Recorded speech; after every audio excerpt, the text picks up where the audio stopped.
વાવ થરાદ જિલ્લાના વાવ ખાતે શુક્રવારે સવારે એક કાર્યક્રમ દરમિયાન ગુજરાત રાજ્યના મંત્રી અને વાવના ધારાસભ્ય સ્વરૂપજી ઠાકોરે વાવ અમદાવાદ રૂટ પર નવી ગુર્જર નગરી એસટી બસને લીલી ઝંડી આપી પ્રસ્થાન કરાવ્યું હતું। આ પ્રસંગે મંત્રી સ્વરૂપજી ઠાકોરે ભાજપના સ્થાનિક હોદ્દેદારો તથા એસટી વિભાગના કર્મચારીઓ સાથે બસમાં બેસી વાવ 4 રસ્તા સુધી પ્રતિકાત્મક મુસાફરી કરી હતી અને ત્યારબાદ બસ ડેપો પરત ફરી હતી અને બપોરે 12:30 વાગે નિયમિત સમય મુજબ અમદાવાદ માટે રવાના થઈ હતી। મળતી માહિતી મુજબ અગાઉ વાવ બસ સ્ટેશનથી 12:30 વાગે જતી વાવ અમદાવાદ એક્સપ્રેસ બસની જગ્યાએ હવે ગુર્જર નગરી બસ શરૂ કરવામાં આવી છે। નવી બસમાં બેસવાની સુવિધા વધુ સારી હોવાનો દાવો કરવામાં આવ્યો છે, પરંતુ મુસાફરોમાં ભાડા વધારાને લઈને અસંતોષ જોવા મળ્યો હતો। અગાઉ જ્યાં અમદાવાદ સુધીનું ભાડું ₹214 હતું, ત્યારે હવે ગુર્જર નગરી બસમાં ₹228 વસૂલવામાં આવે છે, એટલે કે ₹14નો વધારો થયો છે।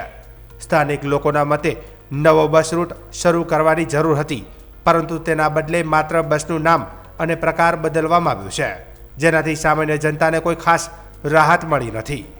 વાવના ધારાસભ્ય સ્વરૂપજી ઠાકોરના બૈયક ગામ સહિત વાવ, બૈયક, ભડવેલ, કોતરવાડા, નેસડી રૂટ પર વર્ષોથી બસ સેવા બંધ છે।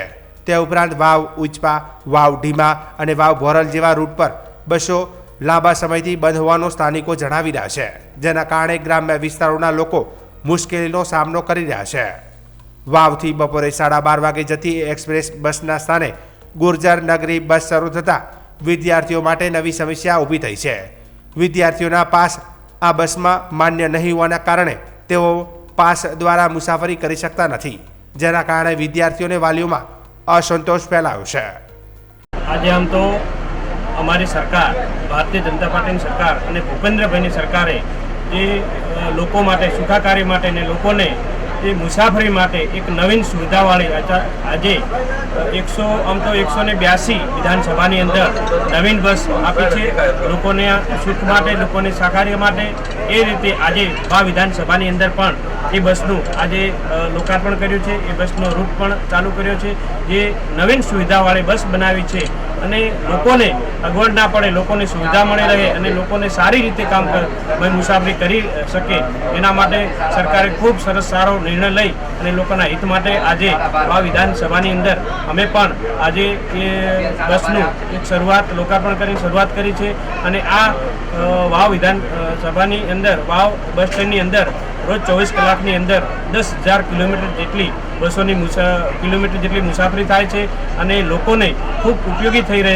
એના માટે ખૂબ સારો નિર્ણય લીધો છે। હું ગુજરાત સરકાર અને ભૂપેન્દ્રભાઈની સરકારનો અને અમારી આ સરકારનો ખૂબ આભાર માનું છું કે લોકોના હિત માટે અને લોકોના સારા કાર્ય માટે હંમેશા તત્પર રહી છે અને રહેશે।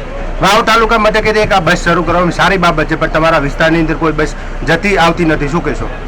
દરેક જગ્યાએ જ્યાં પણ બસની જરૂરિયાત છે એ જગ્યાએ અમે સતત કાર્યશીલ રહી અને ત્યાં બસને જરૂર અમે મૂકીએ છીએ। જ્યાં જ્યાં લોકોની રજૂઆત આવે ત્યાં જરૂર અમે ફોલો લઈ અને તેમની સેવા માટે હંમેશા તત્પર રહી અને બસની સેવા શરૂ કરીએ છીએ।